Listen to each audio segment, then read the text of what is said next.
కడుపు ఏం చేస్తే నీరసపడిపోతాయి. కడుపుతో పాటు మన శరీరం మొత్తం కూడా నీరసపడిపోతాయి. ఎవరన్నా వచ్చి ఒక మాట అన్నారనుకోండి, ఇప్పుడు నేను అనే ఓపిక నాకు లేదు.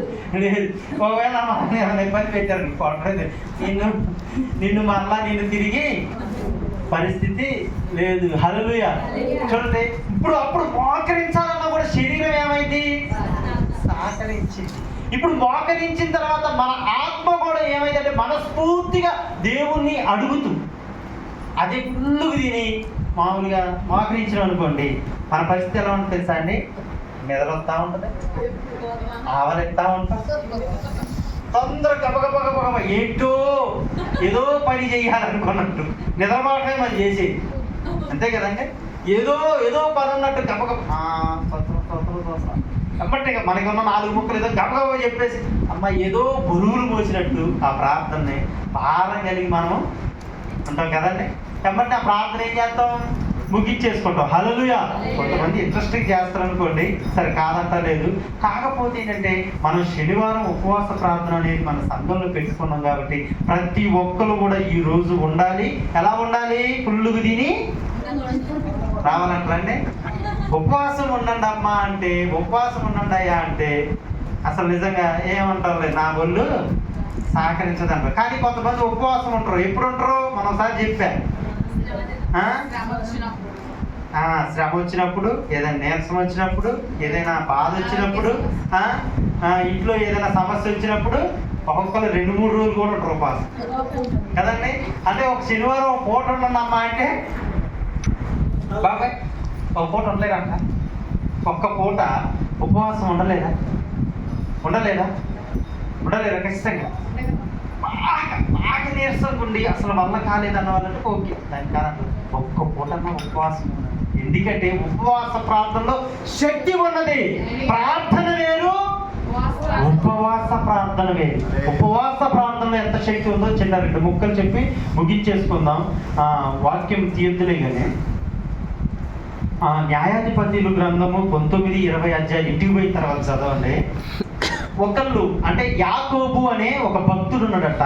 ఆయనకి 12 మంది కుమారులు ఉన్నారట. ఎంతమంది? యాకోబు అనే భక్తుడు ఉన్నాడు, ఆయనకి 12 మంది కుమారులు ఉన్నారు. అయితే ఈ 12 మంది కుమారులు ఏమయ్యారంటే ఒక లేవి అనే ఒక వ్యక్తి కాకుండా 12 గోత్రాలుగా, ఎన్ని గోత్రాలు? 12 గోత్రాలుగా మార్చబడ్డారు. ప్రతి ఒక్క గోత్రానికి ఒక ప్రాంతం. అర్థమవుతుందండి. ఈ బూదేపేట ఒక ప్రాంతం అయితే ఈ గోత్రానికి సంబంధించిన ప్రాంతంలో నివసిస్తే పక్కన ఉన్న ఊరు ఇంకో గోత్రంలో, ఆ ఎదురు ఉన్న ఊరు ఇంకో గోత్రం. అర్థమవుతుందండి. అంటే 12 గోత్రాల వారు ఉన్నారట. అయితే ఒకరోజు వీళ్ళందరూ కూడా ఇశ్రాయేలీయులు అంటారు. అయితే ఒకరోజు ఒక కుటుంబం లేవీకి సంబంధించిన కుటుంబము, ఆ భార్యాభర్తలు ఇద్దరు తన ప్రాంతానికి వెళ్ళటానికి, అప్పుడు మరి బస్సులు ఏముండవు కదండి, నడిచి వెళ్ళేది, లేకపోతే గాడి మీద ఎక్కెళ్ళేది. ఎక్కడి నుంచి ఒక కుకునూరు ప్రాంతం నుంచి ఆ విలేపాడు ప్రాంతానికి వెళ్ళే సమయంలో ఆ రోజు పొద్దుపోయి చీకటి పడిపోయింది. చీకట్లో నడవలేరు కదా. అయితే ఒక ఆయన ముసలాయన ఆశ్రయం ఇచ్చి అక్కడ భోజనం పెట్టి చక్కగా ఆ రోజు అయ్యా మీరు ఇక్కడ ఉండండి, ఏం కాదు, మీ భార్యాభర్తలు ఇద్దరు చక్కగా సంతోషంగా ఉండండి, ఇక్కడ ఉండండి అని చెప్పినప్పుడు సరే ఆ ఇంట్లో ఆశ్రయం ఇచ్చిన తర్వాత ఆ ఇంట్లో 2 భార్యాభర్తలు ఉన్నారు.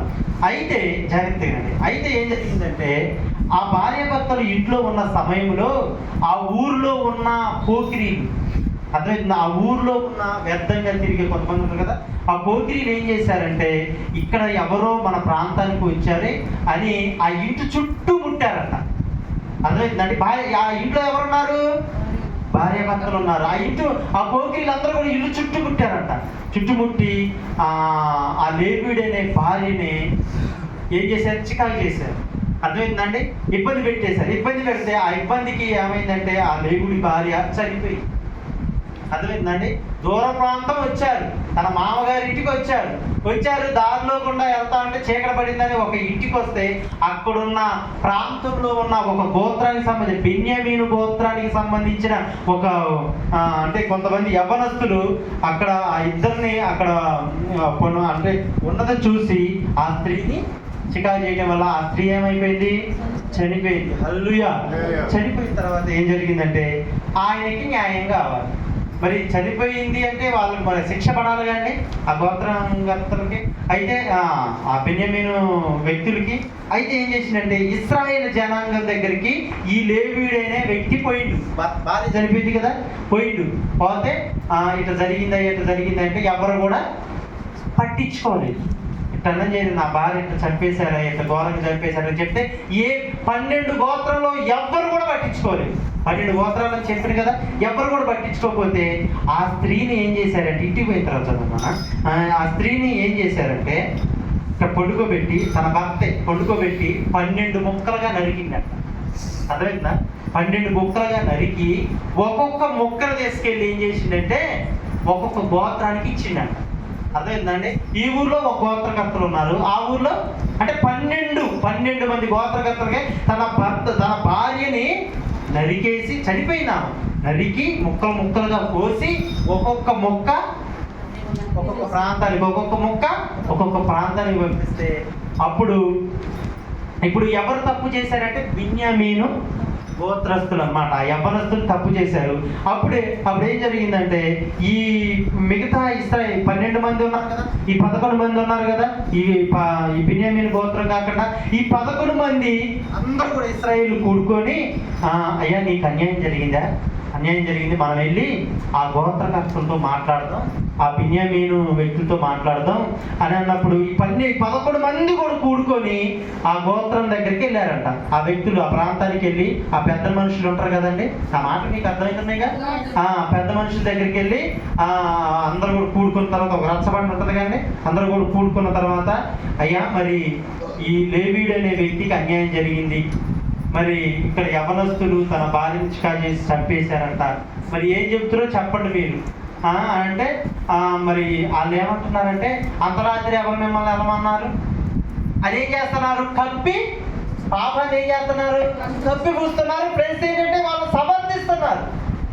అయ్యా మిమ్మల్ని అయితే మేమేమన్నాం, మీరు ఒక గోత్రానికి బెన్యామీను గోత్రానికి సంబంధించిన మేము ఒక తండ్రికి పుట్టిన వాళ్ళమే, ఒక తండ్రిలో నుంచి వచ్చిన వాళ్ళమే, మిమ్మల్ని అయితే మేమేమన్నా. కానీ ఎవరైతే తప్పు చేశారో ఆ తప్పు చేసిన వ్యక్తుల్ని మాకు అప్పచెప్పండి, అది మేము వాళ్ళని చూసుకుంటామని ఈ 11 మంది గోత్రకర్తలు అని అంటా ఉంటే, పెద్దలు అంటా ఉంటే ఈ ఒక్కళ్ళు ఉన్నారు కండి వాళ్ళు మేము అప్పచెప్పం, మీరేం చేసుకుంటారో చేసుకున్నారంటే అయితే మరి చేసేది ఏం లేదయ్యా, మీకు మాకు యుద్ధం జరగాల్సింది, అంతే కదండి. అప్పుడు ఆ కాలంలో యుద్ధాలు ఉండేవి, ఒకరినొకరు ఏం చేసేవాళ్ళు అంటే చంపేసేవారు. హల్లెలూయా, దేవునికి స్తోత్రం. అయితే యుద్ధం జరగాలన్నప్పుడు సరేలే అని 11 మంది ఒకవైపు, ఒక్కళ్ళు ఏ గోత్రకర్తలు, బెన్యామీను. ఆ మాట మీకు అర్థమవుతుందిగా. ఇశ్రాయేలు జనాంగాల్లో 11 మంది ఒకవైపు, ఒక్కళ్ళు ఒకవైపు. అయితే యుద్ధం చేస్తా అంటే ఈ ఒక్కళ్ళు ఈ 11 మందిని ఓడిస్తున్నారు. అదేనా, ఈ ఒక్కళ్ళు 11 మందిని కొన్ని వేల మందిని చంపేస్తున్నారు. చంపేస్తే ఈ 11 మందికి చాలా బాధ అనిపించి దేవుని మందిరానికి వచ్చి అప్పుడు ప్రార్థన చేస్తున్నారు. ప్రభువా ఆయన ఇది అన్యాయం జరిగిందని మేము అడగడానికి వెళ్తే వాళ్ళే మమ్మల్ని ఇబ్బంది పెడతారు, ఇది న్యాయమా ప్రభువా, ఏం చేయమంటావు నాయన తండ్రి అని ప్రార్థన చేస్తున్నారు. ప్రార్థన చేసి తెల్లారిపోతుంటే వెళ్ళి మరలా వాళ్ళతో పోరాటం చేస్తే మరలా కూడా ఈ ఒక్కళ్ళు 11 మందిని ఏం చేస్తున్నారు, ఓడగొడుతున్నారు. కొన్ని వేల మంది చనిపోయారు. ఏంటి ఇట్ట ఓడిపోతున్నాం మనం, 11 మంది కలిసినా కూడా ఒక్కళ్ళే ఏమీ చేయలేకపోతున్నా, ఏంటి పరిస్థితి అనుకుని వాళ్ళు దుఃఖించి ఏం చేశారంటే ఈ 11 మంది ఉన్న పెద్దలు ప్రజలు అందరూ కలిసి పొద్దున్న నుంచి సాయంత్రం అంటే నైట్ దాకా మొత్తం కూడా ఆ రోజు మొత్తం కూడా దేవుని సన్నిధిలో ఉపవాసం ఉన్నారు. అర్థమవుతుందండి. ఫస్ట్ ఏం చేశారు, ప్రార్థన చేశారు, అయినా కూడా ప్రతిఫలం రాలా. ఒక్కోసారి మనం కూడా ప్రార్థన చేస్తే కొన్ని మొండి ఉంటాయి, ఏంటి సమస్యలు. కొన్ని మొన్నసారి చెప్పిన కొన్ని తాళ్ళతో కట్టబడి ఉంటాయి, కొన్ని మోకులతో కట్టబడి ఉంటాయి. అంటే కొన్ని సమస్యలు మనం ఎంత ప్రార్థన చేసినా కూడా జరగవై. ఏంటి ఎందుకు జరగట్లేదు అంటే దానికి ఇంకొక ఉపాయం ఏంటంటే ఉపవాస ప్రార్థన చేసి దేవుని సన్నిధిలో ఏం చేయాలి అని పెట్టాలి. హల్లెలూయా. ఉపవాసం ప్రార్థన చేస్తే ఖచ్చితంగా నీవు తగ్గించుకొని తాను తగ్గించుకున్న వాడు ఏం చేస్తాడంట? ఖచ్చితంగా తాను తగ్గించుకొని దేవుడు ఎదుట ప్రభువా నీవే ఆశ్రయం, నీవే దిక్కు, నీవే సమస్తం జరిగించేవాడు, నీవే నా కొండ కోట, అన్నీ నీవే నాయన. ఉపవాసం ఉండి ప్రార్థన చేస్తే ఖచ్చితంగా దేవుడు అంటాడండి. ఉపవాస ప్రార్థన చేసేవారిని ఖచ్చితంగా దేవుడు ఆయన మొర తప్పసరి వింటడు. ఎంతో మందిని కూడా దేవుడు ఆ ఉపవాస ప్రార్థన చేసిన వారిని దీవించిండు, ఆశీర్వదించిండు. ఆ మాట అర్థమవుతున్నాయిగా? హల్లెలూయా, దేవునికి స్తోత్రం. ఈ 11 మంది గోత్రకర్తలు కూడా, ఈ 11 మంది పెద్దలు కూడా ప్రార్థన చేస్తే ఏ ఫలితం లేదు అని అందరూ కూడా సమాజంగా కూడుకొని ఉపవాసం ఉండి ప్రార్థన చేశారు. ఆ తెల్లారి పొద్దుట యుద్ధానికి వెళ్తే ఈ ఒక్కళ్ళు ఉన్నారు కండి, ఒక్కళ్ళు అనేక మంది, వేల మందిలో 500 మంది మిగిలారంట. అర్థమవుతుందండి? గెలిచారు. ప్రార్థన చేస్తే ఆ విజయం అనేది లేదు, కానీ ఉపవాస ప్రార్థనలో శక్తి ఉన్నది కాబట్టి అప్పుడు విజయాన్ని పొందుకున్నారండి. ఉపవాస ప్రార్థన గురించి చాలా మందికి తెలవదు. ఏమంటాంలే ఉపవాసం, ఈ రోజు ఎప్పుడో ఈ రోజు వచ్చి సరిపోతుంది, ఆ రోజు వచ్చి సరిపోతుంది అని అనుకుంటా, కానీ ఉపవాసం ఒక్క పూట ఉపవాసం ఉండి ప్రార్థన చేయడానికి మనస్సు రాదు. హల్లెలూయా, దేవుని స్తోత్రం చెప్పండి. హల్లెలూయా. పేరుకేమో ఉపవాస ప్రార్థన అవుతుంది, కానీ ఇక్కడికి వస్తే ఎవరు కూడా ఉంటున్నారో ఉండట్లేదు నాకు తెలవదు. ఉంటే మీకు దేవునికి హల్లెలూయా. ఉపవాసం ఉండండి అమ్మ. ఒక జీవితంలో జరిగిన యథార్థంగా గాథ గురించి కూడా ఒక విషయం చెప్తాను నేను. ఒక అతనికి చాలా కంపెనీలు ఉన్నాయంట. కంపెనీలు అంటే షాపింగ్ మాల్స్ అంటే తెలుసు కదా. షాపింగ్ మాల్స్ అంటే ఇంకేమంటారు అంటే బట్టల షాపులు, లేకపోతే ఏమన్నా వస్తువులు ఉంటాయి, చాలా ఉన్నాయంట. అయితే ఆయనకు ఇంకొక షాపింగ్ మాల్ కూడా ఉందంట. ఇప్పుడు అబార్షన్ అని తెలుసా అండి? అబార్షన్ అంటే ఆ ఒక ట్యాబ్లెట్ మింగితే అందులో ఉన్న శిశువు కూడా ఏమైతుడు చనిపోతారు అన్నమాట. అయితే ఆయనకు ఆ కంపెనీకు ఆ యొక్క ట్యాబ్లెట్ అమ్మే అది ఉన్నది ఆయన దగ్గరే దొరికితాయి. అర్థమవుతుంది? ఆయన దగ్గరే దొరికితాయి ఆయన. కానీ ఆయనకి చాలా షాపింగ్ మాల్స్ ఉన్నాయి. అందులో పాటు ఈ అబార్షన్ ట్యాబ్లెట్కి సంబంధించిన ఏమంటారు దాన్ని, షాపింగ్ మాల్ అనుకోండి, అలాంటిది ఉందన్నమాట. అదొక షాప్ ఉన్నదన్నమాట.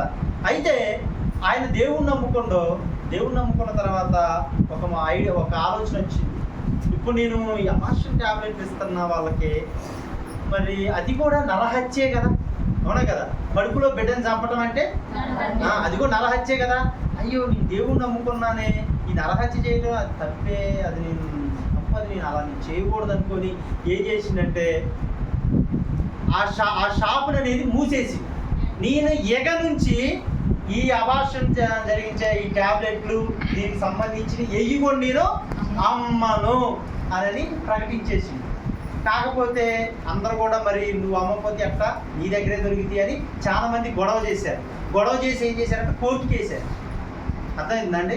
కోర్టు కూడా ఇలా మామూలు పోలీసు వాళ్ళకి అట్లా చెప్తే, మామూలు పెద్దలకు చెప్తే, నువ్వు గట్ట రాజకీయ నాయకులు ఉంటారు కదా, నువ్వు గట్ల ఆ షాప్ తెరకపోతే నీకున్న షాపింగ్ మాల్స్ మొత్తం నీకే ఉంటాయి కదండి వ్యాపారాలు, అయితే ఉన్నాయో అన్నీ కూడా మూత పడేస్తావు. ఎమ్మటి నువ్వు ఏం చేయడానికి ఏం లేదంటే అప్పుడు ఎవరికైనా ఏమనిపిస్తుందండి? భయం వస్తుంది కదండి. కాకపోతే ఆయన అన్నాడంట, మీరు మూసేసుకున్నా పర్వాలేదు, అంటే ఒక్క రోజు మూసేస్తేనంట కొన్ని కోట్ల టర్నోవర్ పడిపోతారు. నాకు ఆశ్చర్యం అనిపించింది ఆ సాక్ష్యం విన్నప్పుడు. ఒక్కరోజు మానేసినా కూడా కొన్ని కోట్లు నష్టపోతాడు. అయినా పర్వాలేదు, మీరు మూసేసినా పర్వాలేదులే, కానీ నేను మాత్రం అయ్యి అమ్మను, దేవుడు మాటకి నేను లోబడుంట, దేవుడు మాట నాకు కావాలి, దేవుడు కావాలని అన్నట. హల్లెలూయా. అంటే వారము నెల వచ్చేసరికి మొత్తం షాపులు మొత్తం కూడా మూసేశారు. ఎన్ని కోట్లు నష్టం అవుతానికి? షాపులు కూడా మొత్తం మూసేస్తే అప్పుడు దేవుడి దగ్గర ఈయన ఏంటి ప్రార్థన చేస్తా అంటే, ఇప్పుడు మన భాషలో చెప్పాలంటే మామూలు సివిల్ కోర్టుకు పోయిందండి. మామూలు లోకల్ కోర్టులు ఉంటాయి కదా, కోర్టుకి వెళ్ళిందంట, న్యాయం జరగలేదు. హైకోర్టుకి వెళ్ళిందంట, అయినా కూడా న్యాయం జరగలేదంట. నేను చేసిన తప్పేముంది, నేను అమ్మనన్నా. చాలా మంది అంటారు నువ్వేమన్నా వాళ్ళ నోట్లో ఏస్తున్నావు, నువ్వేమన్నా అమ్మటమేగా, అంతే కదండి. చాలా మంది అన్నారు నువ్వు ఎక్కడ పిచ్చోడు కొన్ని కోట్లు ఖర్చు పెట్టి కొన్ని కోట్లు నువ్వు కానీ చాలా మంది అంటారు ఏంటి నీ చాలా మంది ఇప్పుడు సపోజ్ చెప్పాలంటే చాలా మంది ఒక మాట అంటా ఉంటారు.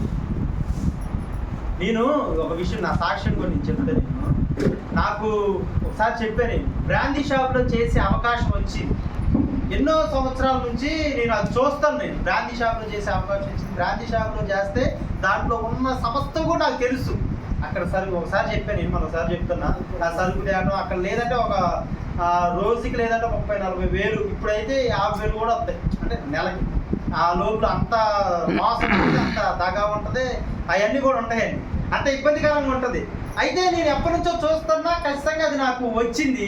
కాకపోతే ఎవరికైనా ఆశ ఉంటుంది కదా, సరే చేద్దాంలే అని నేను అనుకున్నా. చేద్దామని వెళ్ళిన కూడా మా ఊరి పెద్ద ఆయన మా ఊరి పెద్ద ఆయనకి వచ్చింది ఆ వైన్ షాప్ అనేది. వెళ్ళినా అంటే మామూలుగా వెళ్ళి వెళ్దాం అనుకున్నా. తెల్లారి పొద్దున రెడీ అవుతున్నా. రెడీ అవుతా ఉంటే మీకు ఒకసారి చెప్పానండి, మరలా దేవుడు మాట్లాడుతాను. ఏంటి నువ్వై తాగోలే కానీ పోతావా ఏంటి, నువ్వై తాగోలే కానీ తాగని అది ఎక్క న్యాయం? ఒక్కసారి ఆలోచించేది ఎంత అన్యాయం అది అని అంటే, లేదు ప్రభువా 50,000 వస్తాయి ప్రభువా, ఏంటి ఒక 20,000 వస్తాయి ప్రభువా, 30,000 వస్తాయి ప్రభువా, ఏంటి మరి ఎంత ప్రభువా, వాటి ద్వారా నేను చాలా అభివృద్ధి పొందుతా అంటే, నువ్వు ఎంత అభివృద్ధి పొందినా కూడా ఖచ్చితంగా అది తప్పి. హల్లెలూయా. కొంతమంది చుట్టాలు వస్తారు. కొంతమంది చుట్టాలు వచ్చినప్పుడు కొంతమంది తాగే వాళ్ళు వస్తారు, లేకపోతే కొంతమంది వచ్చినప్పుడు ఏమంటారంటే మరి మాకేమైనా చూడరా అన్నప్పుడు నేను ఎట్టా తాగట్లేదుగా, మీరు వెళ్ళి తాగనని జేబులో తీసేటప్పుడు అది కూడా అంతే కదండి. మనము చెయ్యము చేసేటట్టు ప్రోత్సహించడం కూడా తప్పే. ఆ వ్యక్తి కూడా అంతే.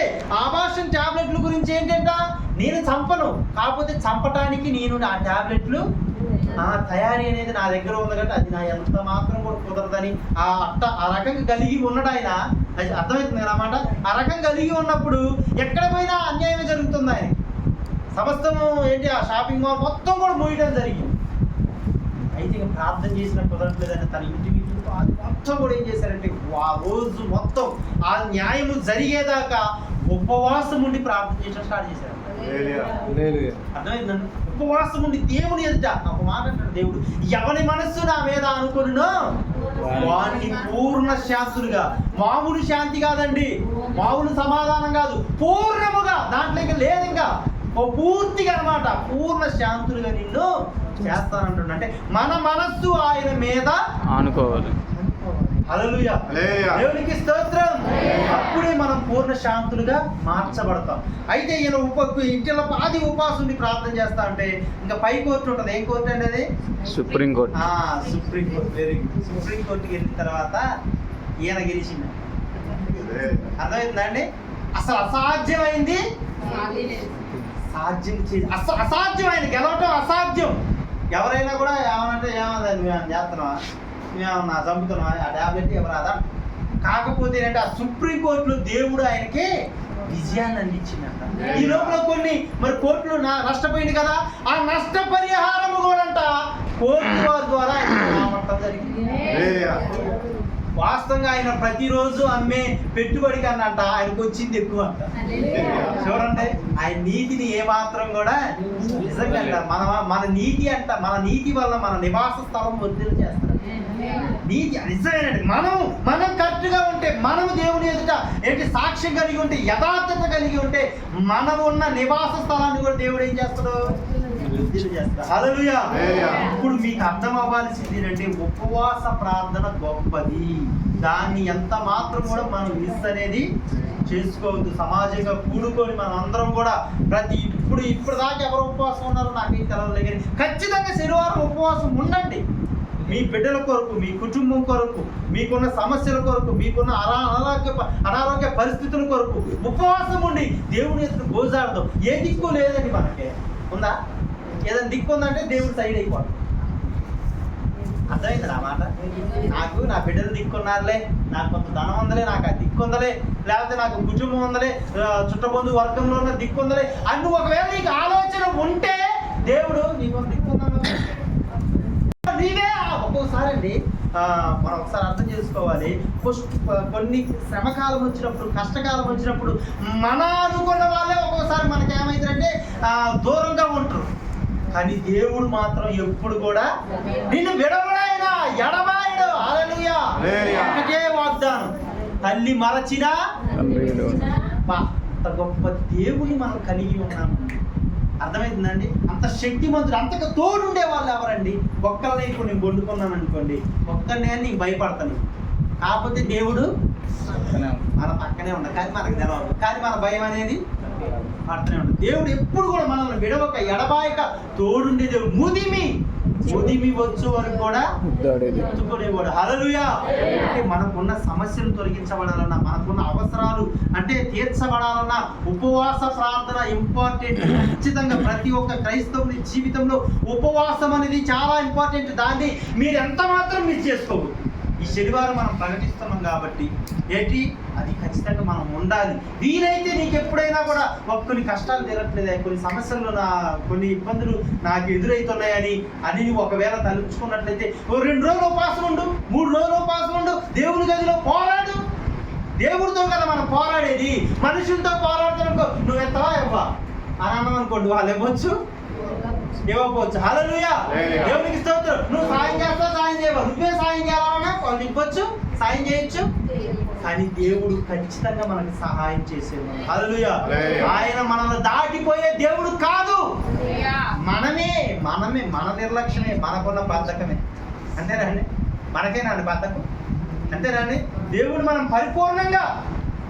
పరిపూర్ణతలో పోలేకపోతున్నాం, పరిపూర్ణమైన విశ్వాసం ఉంచలేకపోతున్నాం, పరిపూర్ణమైన నమ్మకం ఉంచలేకపోతున్నాం. మన కష్టాలు మనమే పడుతున్నాం, మన బాధలు మనమే పడుతున్నాం. దేవుడి మీద వేయండి నాయనా అంటే ఏం చేస్తున్నాం? నా బరువు మళ్ళీ ఎవరన్నా ఏదన్నా మాట చెప్తే నా కష్టాలు నీకేం తెలుసాడు. అంతేనండి? ఏం కాదమ్మా కష్టాలు పోతాయమ్మా, ఏం కదా ఈ కష్టాలు పోతాయి అంటే నా స్థానంలో ఉంటే తెలుసు అంటారు కదా అండి. హల్లెలూయా. దేవునికి స్తోత్రం. అయితే నీ కష్టాలు ఒకవేళ మనుషులు తీర్చలేడు, మనుషులకు చెప్పినా కూడా ఒక్కోసారి అది వ్యర్థమే. కానీ దేవుడు చేస్తాడండి. దేవుడు చేసేవాడైనా, దేవుడు ఖచ్చితంగా మనకి ప్రతి ఒక్క కార్యాన్ని జరిగించేవాడు.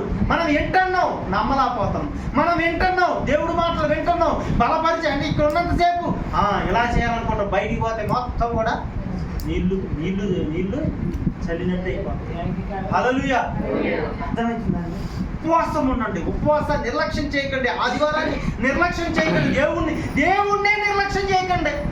ఒక్క క్షణం చాలండి. మనల్ని దేవుడు నిర్లక్ష్యం చేస్తే ఆయన పునకక ఏంటంట, పునకక నిద్రపోయేవాడు. ఆయన నిద్రపోయేవాడు కాదు. అర్థమవుతుందండి? నిద్రపోయే దేవుడు కాదు ఆయన. ఆయన నిద్రపోతే ఏమీ ఉండదు. ఆయన మొత్తం సమస్తం కూడా కోల్పోతుంది. అంత గొప్ప దేవుడిని ఎప్పుడు కూడా నువ్వు అర్ధరాత్రి ఆ దేవుడికి ప్రార్థన చేసిన ఏంటి తెల్లారుజాములు చేసిన ఎప్పుడు చేసినా కూడా నీ మొర నాన్న నీ సిద్ధమే, నాన్న నేనున్నా అని దేవుడు చెబుతున్నాడు. అందుకే మనం దేవుని ఎంత మాత్రం నిర్లక్ష్యం చేయొద్దు. నీ మనస్ఫూర్తిగా నీ మనస్సు ఆయన మీద అనుకోవాలి. హల్లెలూయా. దేవునికి స్తోత్రం. ఎవరున్నా ఎవరు లేకపోతే దేవుడు నీకు తోడుండవు. దేవుడు నీకు తోడుండవు. దేవుడు నీకు తోడుండవు. అన్నిటిని నాట్య బిందువుగా మార్చేది ఆయనకు అసాధ్యమైనది ఏది లేదు. హల్లెలూయా. దేవునికి స్తోత్రం. వాక్యం దేవుడు దీవించి ఆశీర్వదించును గాక.